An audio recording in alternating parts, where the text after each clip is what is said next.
ഗുരുകരണത്തിലേക്ക് സ്നേഹവന്ദനം. താലന്തിൻ്റെ കഥ നമ്മൾക്ക് ദൈവം സമ്മാനിച്ചിട്ടുള്ള ചില കഴിവുകളുമൊക്കെ ആയിട്ട് മാത്രമാണ് നമ്മൾ ബന്ധപ്പെട്ട് കാണുന്നത്. പാടാനുള്ള താലന്ത്, നൃത്തം ചവിട്ടാനുള്ള താലന്ത്, എഴുതാനുള്ള താലന്ത്. ഞാൻ വിചാരിക്കുന്നത് അതിനേക്കാൾ പ്രധാനപ്പെട്ടത് മറ്റൊരു താലന്തുണ്ട്. ആ പൊന്നാണയത്തെക്കുറിച്ച് പലപ്പോഴും നമ്മൾ ബോധവാന്മാരാകുന്നില്ല. ആ പൊന്നാണയം ഇങ്ങനെ ഉള്ളിൻ്റെ ഉള്ളിൽ ഈശ്വരാംശം എന്ന് പറയുന്ന പൊന്നാണയം ഒടുവിൽ യാത്രയുടെ ഒടുവിൽ 80-70 സംവത്സരം തീരുന്ന യാത്രയുടെ ഒടുവിൽ അവൻ്റെ ഉമ്മറത്തെത്തുമ്പോൾ അവൻ നമ്മളോട് ചോദിക്കും, ആ ഈശ്വരാംശം എന്ന് പറയുന്ന പൊന്നാണയം കൊണ്ട് നീ എന്നാ ചെയ്തു?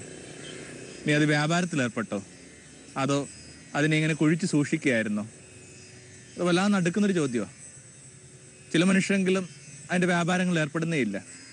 ജീവിതത്തിൻ്റെ അവസാനത്തോളം നിലവറയിൽ ഗോതമ്പ് മണി കണക്ക് അവർ ഈ പൊന്നാണയത്തെ ഒരു വ്യവഹാരങ്ങൾക്കും കൊടുക്കാതെ ഇങ്ങനെ സൂക്ഷിച്ചു വെക്കുക. അങ്ങനെയൊക്കെ സംഭവിക്കുമ്പോൾ പിന്നെ മുഴങ്ങാവുന്നത് ആ മുഴുവൻ ബൈബിളിലേക്ക് വെച്ച് ഏറ്റവും കഠിനമായൊരു ശാപമൊഴിയാണ്. എന്താണത്? ഈ മനുഷ്യൻ ജനിക്കാതിരുന്നെങ്കിൽ എത്ര നന്നായിരുന്നു. ക്രിസ്തുവിനെ പഠിക്കുന്ന ചിലരെങ്കിലും വിചാരിക്കുന്നുണ്ട് ഇങ്ങനെ ക്രിസ്തു അത് പറഞ്ഞിട്ടുണ്ടാവോ? കാരണം അത്രയും കഠിനമായിട്ടാണ് പലപ്പോഴും അനുഭവപ്പെടുന്നത്. ഈ മനുഷ്യൻ ജനിക്കാതിരുന്നെങ്കിൽ എത്ര നന്നായിരുന്നു. ഇത് വാസ്തവത്തിൽ ശാപവാക്കല്ല, മറിച്ച് നമുക്ക് വളരെ ഗ്രാമീണമായൊരു പശ്ചാത്തലത്തിൽ നിന്ന് അതിനെ കാണാവുന്നേ ഉള്ളൂ. ഒരു വാഴ വെച്ചിട്ട് അത് കൊലക്കാതെ പോകുമ്പോൾ ഒരു കൃഷിക്കാരൻ അയാളെ നോക്കി നെടുവേർപ്പെടുന്നു, അല്ല വാഴയെ നോക്കി ശപിക്കുന്നതല്ല. ഈ മനുഷ്യൻ ജനിക്കാതിരുന്ന എന്നൊക്കെ പറയുന്നത് അത് കണക്ക് തന്നെ. ഈ വാഴ ഞാൻ വെക്കാതിരുന്ന എത്ര നന്നായിരുന്നു. ഒരാളുടെ നിലനിൽപ്പിന് മീതെ, ഒരാളുടെ ജീവന് മീതെ പ്രകൃതി ഖേദിക്കുന്നു, മറ്റുള്ളവർ ഖേദിക്കുന്നു, പ്രപഞ്ചം ഖേദിക്കുന്നു, ഈശ്വരൻ ഖേദിക്കുന്നതിനേക്കാളുള്ള കഠിനമായ ശിക്ഷ എന്തുണ്ട്? അപ്പോൾ വല്ലപ്പോഴുമെങ്കിലും ഓർമ്മിക്കണം, ആ പൊന്നാണയം കൊണ്ട് നീ എന്ത് ചെയ്തുകൊണ്ടിരിക്കുക? അതിങ്ങനെ ഒന്നിലും പുറത്തു കൊണ്ടുവരാതെ ഒളിച്ചു വെച്ച് നിനക്ക് എത്ര കാലം മുമ്പോട്ട് കൊണ്ടുപോകാൻ പറ്റും? ഈശ്വരാംശം എന്ന് പറയുന്ന ആ പൊന്നാണയത്തിന് ബൈബിൾ തരുന്ന ഏറ്റവും നല്ല വാക്ക് ക്രിസ്താംശം എന്ന് പറയുന്ന വാക്കാണ്. അത് ഏറ്റവും നല്ലതായിട്ടൊക്കെ പറഞ്ഞു തന്നിട്ടുള്ള പൗലോസാണ്. അതുകൊണ്ട് തന്നെ ആ ഗലാത്യ 4:19 ഒരു നല്ലൊരു തിരുവചനമാണ്. കുഞ്ഞുമക്കളെ, നിങ്ങളുടെ ക്രിസ്തു രൂപപ്പെടാൻ വേണ്ടി ഞാൻ ഈറ്റുന്നവ് അനുഭവിക്കുന്നു. ഉള്ളിൻ്റെ ഉള്ളിൽ ആ ക്രിസ്താംശം എന്ന് പറയുന്ന ആ ഒരു പ്രക്രിയ നിങ്ങളുടെ ഭാഗമായി മാറാനായിട്ട്, നിങ്ങളെ കീഴ്പ്പെടുന്ന അനുഭവമായിട്ട് മാറാനായിട്ട് കടന്നു പോകേണ്ടി വരുന്ന ഈറ്റുന്നോവിൻ്റെ പ്രത്യേകതകൾ എന്തൊക്കെയാണ്? സ്ത്രീകൾക്ക്, ആ സ്ത്രീകളെ ആചരിക്കുന്ന പുരുഷന്മാർക്കും ഒക്കെ വളരെ നന്നായിട്ട് മനസ്സിലാവുന്നൊരു പദമാണ് ഈറ്റുന്നോവെന്ന് പറയുന്ന പദം. നമുക്ക് ഉയിര് നൽകുമ്പോൾ നമ്മുടെ അമ്മ എന്തിലൂടെയൊക്കെ കടന്നു പോയിട്ടുണ്ടോ അതൊക്കെ ഈ ആന്തരിക അനുഭവത്തിലൂടെ ഈ ഉള്ളിലെ ക്രിസ്തു രൂപപ്പെടാനായിട്ട്, ഉള്ളിലെ ക്രിസ്തു എന്ന് പറയുന്ന യുവർ ബെസ്റ്റ്. പലപ്പോഴും ഗുരുക്കന്മാർ നമ്മുടെ മീതെ പറയുന്ന ആരോപണം ഇതാണ്, നിങ്ങൾ ഏറ്റവും നല്ലത് ഇനിയും പുറത്തു വന്നിട്ടില്ല. ഒരാളെ ഏറ്റവും നല്ലത് പുറത്തു വരുന്നതിന് വിളിക്കുന്ന വാക്ക് ക്രിസ്തു രൂപപ്പെടാന്ന് പറയുക. Your best. ഏറ്റവും നല്ല ഇനിയും വരാനിരിക്കുന്നില്ല, ഏറ്റവും നല്ല പാട്ടിനെയും പാടാനിരിക്കുന്നേ ഉള്ളൂ, ഏറ്റവും പ്രണയത്തോടുകൂടി ഇനി സഹസേനം അനുഷ്ഠിക്കാനിരിക്കുന്നേ ഉള്ളൂ, അല്ലെങ്കിൽ ഏറ്റവും നല്ല കാപ്പി പോലും ഇനിയും തിളപ്പിക്കാനിരിക്കുന്നേ ഉള്ളൂ. ഇങ്ങനെ ഏറ്റവും നല്ലത് ഇനിയും വരാനിരിക്കുന്നേ ഉള്ളൂ. അപ്പോൾ ഏറ്റവും നല്ലതിന് വിളിക്കുന്ന വാക്കാണ് ക്രിസ്തു. ഇത് രൂപപ്പെടണമെങ്കിൽ നിശ്ചയമായിട്ടും ചില ഈറ്റുനോവുകളിലൂടെ നമ്മുടെ ആ ചെറിയ പ്രാണം കടന്നു പോകേണ്ടതുണ്ട്. നമുക്ക് ഉയിര് നൽകിയപ്പോൾ നമ്മുടെ അമ്മ എന്തിലൂടെയൊക്കെ കടന്നു പോയെന്ന് ഒന്ന് ഓർത്ത് നോക്കി. ഈ കാര്യങ്ങൾ വളരെ വ്യക്തമാണ്. എന്തിലൂടെയൊക്കെ ആയിരുന്നു നമ്മുടെ അമ്മ നമ്മളൊരു നവാതിഥിയായിട്ട് അവളുടെ ഉള്ളിൽ പ്രവേശിച്ചപ്പോൾ കടന്നു പോയത്? ഒന്ന് തീർച്ചയായിട്ടും ഒരു മടുപ്പാണ്. നൗസ്യ എന്നൊക്കെ നമ്മളതിനെ വിളിക്കുക. പെട്ടെന്നൊരു ദിവസം ഇഷ്ടമുള്ള ഭക്ഷണങ്ങളുടെ മുമ്പിലിരിക്കുമ്പോൾ അമ്മയുടെ മനം മറിയുന്നു, ഇഷ്ടമുള്ള ഗന്ധങ്ങൾ അമ്മയെ മടുപ്പിക്കുന്നു. അതിനോടൊപ്പം തന്നെ ഇന്നലെ വരെ താല്പര്യമില്ലാത്ത പലതിനോടും അമ്മയ്ക്ക് താല്പര്യം ആരംഭിക്കുന്നു. അവളുടെ ആ ചെറിയ താല്പര്യങ്ങളും പ്രിയങ്ങളും ഒക്കെ കണ്ടിട്ട് അവളുടെ കാലം അവളുടെ മീതെ ഒത്തിരി കുസൃതി പോലും പറയാറുണ്ട്. അപ്പോൾ ഒന്നാമത്തെ ഇത് തന്നെ, ഇഷ്ടാനിഷ്ടങ്ങൾ തകിടം പറയില്ല. ഇപ്പം ജീവിച്ചുകൊണ്ടിരിക്കുന്ന ജീവിതത്തോടും നമുക്ക് തോന്നുന്നൊരു മടുപ്പ്, വിരക്തി. ചിലപ്പോൾ തോന്നും എന്തൊരു ജീവിതമാണ് ഇത്. ഒരു 40 വയസ്സിന് ശേഷം മിക്കവാറും മനുഷ്യരൊക്കെ അഭിമുഖീകരിക്കുന്ന പ്രതിസന്ധി ഇതാ, എന്തൊരു ജീവിതം, സിറോക്സ് കണക്കൊരു ജീവിതം. ഓരോ ദിവസവും മറ്റൊന്ന് ജീവിതത്തിൻ്റെ ഫോട്ടോസ്റ്റാറ്റായിട്ട് മാറുന്നതിനപ്പുറമായിട്ട് ഒന്നും സംഭവിക്കുന്നില്ല. അതുകൊണ്ടാണ് ക്രിസ്തു ഇങ്ങനെ ഒരു കിണർ മക്കളിൽ നിന്ന് സ്ത്രീയോട് പറഞ്ഞത്, ഈ കിണറിൽ നിന്ന് വെള്ളം കുടിച്ചാൽ നിന്റെ ദാഹം ശമിക്കാൻ പോകുന്നില്ല. കിണറെന്ന് പറയുന്നത് റുട്ടീൻ എക്സിസ്റ്റൻസാണ്. അനുദിനം നടക്കുന്ന ഒരു പ്രക്രിയയുടെ പേരാണല്ലോ കിണറ്റിൽ വെള്ളം കോരാന്ന് പറയുന്നത്. കൃത്യമായ സമയമുണ്ട്, കൃത്യമായ താളമുണ്ട്. പക്ഷേ ഈ റുട്ടീനായ എക്സ്പീരിയൻസുകൾ നിന്നെ അധികം കാലം ഇങ്ങനെ ഭയങ്കര സന്തോഷം നിലനിർത്താൻ പോകുന്നില്ല. അതുകൊണ്ടാണ് അയാൾ പറയുന്നത് കുറേ കൂടി മുമ്പോട്ട് പോകും, ആ റുട്ടീനായ അനുഭവങ്ങളിൽ നിന്ന് മുമ്പോട്ട് പോകും. അപ്പോൾ ഒന്നത് തന്നെ ഒരുപക്ഷെ നമ്മൾ പുലർത്തിക്കൊണ്ടിരിക്കുന്ന ആചാരാനുഷ്ഠാനങ്ങളുടെ കിണർ പോലും നമ്മൾ അധികാരം സഹായിക്കാൻ പോകുന്നില്ല. കാരണം ഒരുപക്ഷെ ആ സമരക്കാരുടെ കിണറിന് അങ്ങനെ ഒരു സൂചന കൂടിയുണ്ട്. ഈ കിണർ കുത്തിയത് പൂർവ്വപിതാവായ യാക്കോബാ. ഇത് നല്ല ആഴമുണ്ട്. പക്ഷെ കിണറിന് പൗരാണികത ഉള്ളത് കൊണ്ടും കിണറിന് ആഴമുള്ളത് കൊണ്ടും കിണർ ഉറവയ്ക്ക് പകരമാവുന്നില്ല. അങ്ങനെയാണ് ഈ സ്ത്രീകളുടെ ആ രണ്ടാം ഘട്ടത്തിലേക്ക് ആ ഉറവകളെ തേടി പോകുന്നത്. അപ്പോൾ ഒന്നിതാ. രണ്ടാമതായിട്ട് എങ്ങനെ നമ്മൾ വലുതായത്? നമ്മൾ അമ്മയെ ഭക്ഷിച്ചാണ് വലുതായത്. നമ്മളിങ്ങനെ അന്യദേശക്കാർ, വിശേഷിച്ചും ആഫ്രിക്കൻ വാസികളൊക്കെയാണ് ഇങ്ങനെ നരഭോജികളെന്ന് വിളിക്കുന്നത്. പക്ഷെ ഈ ഭൂമിയിൽ ഉയിര് കൊണ്ടിട്ടുള്ള ആരാണ് നരഭോജി അല്ലാത്തത്? ഏതാണ്ട് ഒരു 9 മാസക്കാലം അകത്തിരുന്ന് അമ്മയെ ഭക്ഷിച്ച് നമ്മളാണ്. എന്തും വലുതാണെങ്കിൽ ഭക്ഷിക്കണമല്ലോ. ഒരു 80 വയസ്സിനുള്ളിൽ നടത്തിയ അല്ലെങ്കിൽ 90 വയസ്സിന് നമുക്ക് സംഭവിച്ച വികാസത്തെക്കാൾ കൂടുതൽ വികാസം ഒരു 9 മാസത്തിനുള്ളിൽ നമ്മുടെ അമ്മയുടെ ഉദരത്തിൽ നടക്കുന്നുണ്ട്. എത്ര പെട്ടെന്നാണ് ഒരു ഏകകോശ ജീവിക്ക് ഇങ്ങനെ ഓർമ്മയുണ്ടാവുന്നത്, ആ കാഴ്ച ഉണ്ടാവുന്നത്, കേൾവി ഉണ്ടാവുന്നത്, ശ്രദ്ധ ഉണ്ടാവുന്നത്. അപ്പം അതെങ്ങനെ വലുതാവുന്നത്? സ്വാഭാവികമായിട്ട് ഭക്ഷിച്ചേ പറ്റൂ. നമ്മളിങ്ങനെ അകത്തിരുന്ന് അമ്മയെ തിന്ന ആൾക്കാരാണ്. പിന്നെയും ഒരു പറ്റ് ചോറ് കഴിക്കുമ്പോൾ നമ്മൾ പുറത്തിരുന്ന് അമ്മയെ ഭക്ഷിച്ചു. വിശേഷിച്ചും ഞാൻ പലപ്പോഴും ആലോചിക്കാറുണ്ട്, ഈ കവികളൊക്കെ വലിയ ഇതിന് സങ്കല്പമാക്കി മാറ്റാറുണ്ട് ഈ മുലപ്പാൽ എന്നൊക്കെ പറയുന്നത്. പക്ഷെ എന്താ ഈ മുലപ്പാൽ എന്ന് പറയുന്നത്? മുലപ്പാൽ എന്ന് പറയുന്നത് അമ്മയുടെ രക്തം കൺവേർട്ട് ചെയ്യപ്പെടുന്ന മുലപ്പാൽ. വിശേഷിച്ചും ഒരു 40 വയസ്സ് കഴിഞ്ഞവരൊക്കെ അവരുടെ അമ്മമാരെ ഓർത്തെടുത്താൽ നല്ലതാ. ഓരോ 1.5 വർഷത്തിനിടയിൽ നമുക്ക് ഓരോ അനുജത്തി ഉണ്ടായി. ഒത്തിരി പേർക്ക് ആ പിറവി കൊടുത്ത് വല്ലാതെ മെല്ലിച്ചു പോയ നമ്മുടെ അമ്മമാര്. രണ്ടാമത്തെ അതാണ് ഈ ഉള്ളിൽ നിന്ന് ഭക്ഷിക്കാൻ. ഈ പുതിയ അനുഭവം നിന്നെ ഭക്ഷിച്ചു തുടങ്ങട്ടെ. അതിൻ്റെ അർത്ഥം വളരെ സരളമാണ്. Take your master seriously. ജീവിതത്തിൻ്റെ ഏതെങ്കിലും ഒരു ഘട്ടത്തിൽ വെച്ച് നിങ്ങൾ എന്തിനു നമസ്കരിച്ച് ജീവിക്കുന്നോ ആ ചൈതന്യത്തെ നിങ്ങൾ ഗൗരവമായിട്ട് എടുക്കേണ്ടതുണ്ട്. അതാണ് ശരിക്കുമുള്ള രണ്ടാം പിറവി. ക്രിസ്തുവൊക്കെ പറയുന്നല്ലോ വീണ്ടും പിറക്കുക. എന്താ വീണ്ടും പിറക്കുക എന്ന് പറയുന്ന അർത്ഥം? New life in the master. ചെറുപ്പം തൊട്ട് നമുക്ക് ഈ കാര്യങ്ങളൊക്കെ കേട്ടിട്ടുണ്ട്. പക്ഷെ ലൈഫിൻ്റെ പ്രത്യേക ഘട്ടത്തിൽ വെച്ചിട്ട് ഇത് നമ്മുടെ അനുഭവമായിട്ട് മാറുമ്പോൾ, നമ്മുടെ അന്വേഷണമായിട്ട് മാറുമ്പോൾ, നമ്മൾ വിലക്കുന്ന അനുഭവമായിട്ട് മാറുമ്പോൾ, ഒറ്റ വാക്കിൽ പറഞ്ഞാൽ അവിടെ നിങ്ങൾ ഭക്ഷിച്ചു തുടങ്ങുമ്പോഴാണ് ആ വളർച്ചയുടെ ഘട്ടം ആരംഭിക്കാൻ പോകുന്നത്. രണ്ടതാ. മൂന്നാമതായിട്ട് ഡിസേൺമെന്റ്, വിവേകം എന്ന് പറയുന്ന സംഭവം. ഗർഭിണിയായ സ്ത്രീയോട് സമൂഹം കുറേ മാമൂലുകളൊക്കെ പറയും. നീ ആൾക്കൂട്ടത്തിൽ പോകരുത്, ശ്മശാനങ്ങൾക്ക് കുറുകെ നടക്കരുത്, ആസുരവാദ്യങ്ങൾ കേൾക്കരുത്. അപ്പോൾ അവൾ പറയും, ഇതിനകത്തൊക്കെ എന്താ കുഴപ്പം? ഇതൊക്കെ ഞാൻ ചെയ്തിരുന്നതാണല്ലോ. അപ്പോൾ സമൂഹത്തിനൊരു അറിവുണ്ട്, ഒരു സഞ്ചിത ജ്ഞാനം പറഞ്ഞൊരു കളക്ടിവിസ്റ്റ് ഉണ്ട്. കാലാകാലങ്ങളായിട്ട് അതിൻ്റെ അരിപ്പയിൽ അടിഞ്ഞുകൂടിയിരിക്കുന്ന അറിവുകളുടെ പരല അത്. അവളോട് പറഞ്ഞു കൊടുക്കും, നിനക്ക് ശരിയായ കാര്യങ്ങൾ എപ്പോഴും നിന്റെ കുഞ്ഞിന് ഉചിതമല്ല. അപ്പം ഇതാണ് മൂന്നാമത്തത്. ഇന്ന് നമുക്ക് ശരിയെന്ന് തോന്നുന്ന പല ഘടകങ്ങളും വാസ്തവത്തിൽ ഈ ഗുരു രൂപപ്പെടുമ്പോഴേക്കും നിങ്ങൾക്ക് ഉചിതമല്ല. നന്നായിട്ടത് പറയുന്ന പൗലോസാ. എല്ലാം നീതിപൂർവമാണ്, എന്നാൽ എല്ലാം രക്ഷയ്ക്ക് വേണ്ടിയല്ല. ഇത് മനസ്സിലാക്കണമെങ്കിൽ വെറുതെ യഹൂദരുടെ വീഞ്ഞിൻ്റെ പാരമ്പര്യം എടുത്താൽ മതി. യഹൂദർക്ക് വീഞ്ഞെന്ന് പറയുന്ന അവരുടെ മേശയുടെ ഭാഗമാണ്. അത് കുടിക്കുന്നതിനകത്തും കുഴപ്പമില്ല, കൊടുക്കുന്നതിനകത്തും കുഴപ്പമില്ല. എന്നിട്ടും ഒരു പ്രവാചകനുള്ള വിളി വരുമ്പോൾ ദൈവം പറയും, നീ വീഞ്ഞിൽ നിന്ന് മാറി നിൽക്കണം. എന്താ കാര്യം? ഭൂമിയോട് ഈശ്വരൻ എന്ന് പറയുന്ന ലഹരിയെക്കുറിച്ച് പറഞ്ഞു കൊടുക്കേണ്ട മനുഷ്യർ ഈ ചെറിയ ലഹരിക്കകത്ത് കുരുങ്ങാൻ പാടില്ല. വീഞ്ഞ് കുടിക്കുന്ന തെറ്റായതുകൊണ്ടല്ല, പക്ഷേ ഇത് നിനക്കുചിതമല്ല. അതുകൊണ്ട് എന്തുകൊണ്ടാണ് ക്രിസ്തു ഇങ്ങനെ ഒറ്റക്കൊക്കെ നടന്നത്? നമുക്കറിയാം, ഇങ്ങനെ എല്ലായിടത്തും ആ ഗാർഹിക ജീവിതത്തെ വാഴ്ത്തിയൊരു മനുഷ്യ. അത് നമുക്കറിയാം. അദ്ദേഹം തൻ്റെ പരസ്യജീവിതം ആരംഭിക്കുന്നത് പോലും ഒരു കല്യാണ വിരുന്നിൽ വെച്ചുകൊണ്ടാണ്. എന്നിട്ടും തൻ്റെ ജീവിതത്തിൽ അയാൾ എന്തിനാണ് ഒറ്റയായിട്ട് നടന്നത്? എല്ലാവർക്കും ഉചിതമായ കാര്യങ്ങൾ ചിലപ്പോൾ നമുക്ക് ഉചിതമല്ലെന്നേ. അതൊരു ഡിസേൺമെൻ്റിൻ്റെ ഭാഗമാണ്. ഇതിൻ്റെ താരതമ്യങ്ങളൊന്നും ഇല്ല. ഓരോരുത്തരും അവരവരുടെ പ്രാണന് ശരിയെന്ന് തോന്നുന്ന ചില കാര്യങ്ങളെ കണ്ടെത്തി ജീവിക്കുക എന്നുള്ളതാണ് മൂന്നാമത്തത്. എല്ലാം നീതിപൂർവമാണ്, എന്നാൽ എല്ലാം രക്ഷയ്ക്കല്ല. Not all things are constructive. ഒരു കൊച്ചു ഉദാഹരണത്തിനായിട്ട്, ജോലി കഴിഞ്ഞ് വരുമ്പോൾ നിങ്ങൾ നിങ്ങളുടെ കുഞ്ഞുങ്ങൾക്ക് കുറച്ച് 3 കുട്ടികളുണ്ട്, 3 കുട്ടികൾക്ക് വേണ്ടി ഒരു ചോക്ലേറ്റ് ബാർ വാങ്ങിക്കൊണ്ട് വരുന്നു. ചിലപ്പോൾ അതിൻ്റെ വിലയൊക്കെ നമുക്കറിയാം 12 രൂപയാവും ഒന്നിനെ. അതിനകത്ത് ഒരു 36 രൂപയാണ് ഒരു ഒറ്റ പൊട്ടിക്കൽ ഈ കുഞ്ഞുങ്ങൾ കടിച്ചു തീർക്കണം. വെറുതെ ഒരു സന്ധ്യയ്ക്ക് ഒരു സ്നാക്ക് പോലും അല്ലോ അത്. അപ്പോൾ ഈ ആരെങ്കിലും നിങ്ങളൊന്ന് കൺഫർട്ട് ചെയ്യാൻ പോവുകയാണ്. അതെങ്ങനെയാണ്? ഈ 36 രൂപയുണ്ടെങ്കിൽ നിങ്ങൾ തൊട്ടടുത്തൊരു വീടിന് ഈ രാത്രിയിൽ മീൻകറിയും കൂട്ടി ചോറ് കഴിക്കാൻ പറ്റും. പെട്ടെന്ന് നിങ്ങൾക്ക് വേണമെങ്കിൽ എന്തുമാത്രം എതിർ ചോദ്യങ്ങൾ കൊണ്ട് അയാൾ നേരിടാം. എൻ്റെ കുഞ്ഞുങ്ങൾക്ക് എനിക്കിഷ്ടമുള്ളതുപോലെ ഞാൻ ഉണ്ടാക്കിയ അധ്വാനത്തിൽ നിന്ന് മിഠായി വാങ്ങി കൊടുക്കുന്നതിനകത്ത് എന്താ കുഴപ്പം? ഒരു കുഴപ്പമില്ല. പറഞ്ഞു നോക്കുമ്പോൾ അതിനകത്ത് എന്തെങ്കിലും കുഴപ്പമുണ്ടോ? ഒരു കുഴപ്പമില്ല. പക്ഷേ കുറെ കൂടി സ്വന്തം പ്രാണനെ പ്രകാശത്തിൽ അഭിമുഖീകരിക്കാൻ തയ്യാറാകുന്നവർക്ക് തോന്നും എന്തോ ചില ശരികളുണ്ട്. എല്ലാ ശരികളും എനിക്ക് ഉചിതമല്ല. Not all things are constructive. നാലാമതായിട്ട്, ഈ കുഞ്ഞിന് വേണ്ടി ഒരു സാഹചര്യം ഒരു എൻവയറമെൻറ്റ് രൂപപ്പെടേണ്ടതുണ്ട്. നമുക്കറിയാം, ഈ ഉള്ളിൽ രൂപപ്പെടുന്ന കുഞ്ഞിനെ വിളിക്കുന്ന വാക്ക് ക്രിസ്തു ആണെങ്കിൽ സ്വാഭാവികമായിട്ട് ക്രിസ്തു എന്ന് പറയുന്നത് എന്താ? ഇവിടെ പെസഹ കുഞ്ഞാട് അയാൾ.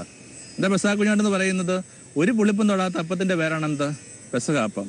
അങ്ങനെയെങ്കിൽ ഒരു പുളിപ്പും തൊടാത്ത ഒരാൾക്ക് ജീവിതത്തിൽ ഇടം കൊടുക്കുന്ന മനുഷ്യരെ തങ്ങളുടെ ജീവിതത്തെയും കുറെ പുളിപ്പില്ലാതെ സൂക്ഷിക്കേണ്ടതല്ലേ? നമുക്കറിയാവുന്നത് പോലെ ഭൂമിയിൽ ഇത്രയും പുളിപ്പിനിടെ ജീവിച്ചൊരു മനുഷ്യൻ വേറെ ഇല്ല. അല്ല കൂട്ടുകാർ ആരൊക്കെയായിരുന്നു? അല്ല കൂട്ടുകാർ ഗണികളും ചുങ്കക്കാരും ഇടറിപ്പോയ അല്ലെങ്കിൽ തീവ്രവാദികളായ മനുഷ്യരൊക്കെ ആയിരുന്നു. ഓരോ കൂട്ടർക്കും ഓരോ വിഗ്രഹങ്ങൾ. ആദ്യത്തെ കൂട്ടർക്ക് സുഖമാണ് വിഗ്രഹം, രണ്ടാമത്തെ കൂട്ടർക്ക് ധനമായിരുന്നു വിഗ്രഹം, മൂന്നാമത്തെ കൂട്ടർക്ക് അധികാരമായിരുന്നു വിഗ്രഹം. എന്നിട്ട് 3 തരം വിഗ്രഹങ്ങൾക്ക് നിത്യപൂജ അർപ്പിച്ച് ജീവിക്കുന്ന ഒരു ചങ്ങാതിക്കൂട്ടത്തിന് മധ്യയായിരുന്നിട്ടും ഇയാളുടെ ഈ 3 അകലങ്ങൾ ഒരിക്കലും ചോദ്യം ചെയ്യപ്പെട്ടില്ല. It always remain as unquestioned. അതുകൊണ്ടാണ് അയാളൊരു കാലത്ത് നോക്കിക്കൊണ്ട് പറയുന്ന ആർക്കെങ്കിലും കുറ്റം ആരോപിക്കാൻ പറ്റും. അപ്പോൾ അത്രയും എന്ത് ചെയ്യുന്നുണ്ട്, പ്യുവറായ ഒരാളാണ്. പഴയ നിയമത്തിൽ അവിടത്തെക്കുറിച്ച് പറയുന്ന ഏറ്റവും ആദ്യത്തെ പ്രവചനം പോലും നമ്മൾ ഗൗരവമായിട്ട് എടുക്കണം. എന്താണത്? കന്യ ഗർഭം ധരിച്ച് കുഞ്ഞിനെ പ്രസവിക്കും. മറിയത്തിന്റെ കാര്യത്തിൽ നമുക്കറിയാം, അതൊരു വിശ്വാസ സത്യം എന്ന നിലയിൽ നമുക്കറിയാം മറിയത്തിന്റെ കന്യാത്വത്തിന്റെ ഒക്കെ ആ ശാരീരികമായ പോലും പ്രതലങ്ങൾ. പക്ഷെ ഓരോ ഭക്തനും ഓരോ സാധകനും അതിനെ വളരെ ഗൗരവമായിട്ട് എടുക്കണം. എന്താണത്? കന്യയ്ക്ക് മാത്രമേ ഇവനെ കണക്ക് ഒരാൾക്ക് ജന്മം കൊടുക്കാൻ പറ്റും. കന്യാത്വം എന്ന് പറയുന്ന ശരീരത്തിന്റെ പ്രശ്നമൊന്നുമല്ല. യുദ്ധകാലങ്ങളിൽ വർഗീയ ലഹകളിലൊക്കെ നമ്മുടെ എന്തുമാത്രം ചെറിയ കുഞ്ഞുങ്ങൾ അപകടകരമായ സാഹചര്യങ്ങളിൽ പെട്ടുപോകുന്നു, അവരുടെ നൈർമല്യങ്ങൾ നശിച്ചു പോകുന്നു. പക്ഷെ അവർ കന്യകയല്ലേ? അപ്പം അത് കണക്ക് തന്നെ ഈ ശരീരമായിട്ട് ബന്ധപ്പെട്ട പ്രത്യേകത ഒന്നും അല്ല ഈ പറയുന്ന ഈ കന്യാത്വം എന്ന് പറയുന്നത്. അത് പ്യൂരിറ്റി ഓഫ് ഹാർട്ടാണ്. ആ പ്യൂരിറ്റി ഓഫ് ഹാർട്ടിൽ നിന്ന് മാത്രമേ ഇയാൾക്ക് ഈ പറവ് കിട്ടുകയുള്ളൂ. അപ്പോൾ കുറേ കൂടി ജീവിതം നിഷ്കളങ്കമാകുക എന്ന് പറയുന്ന ഒരു പ്രക്രിയയുണ്ട്. Go back to innocence. അവനവൻ്റെ നിഷ്കളങ്കതയിലേക്ക് മടങ്ങി വരാമെന്ന് പ്രധാനം. കാരണം കുഞ്ഞിനും അമ്മയ്ക്ക് ഒരേ മനസ്സാണ്.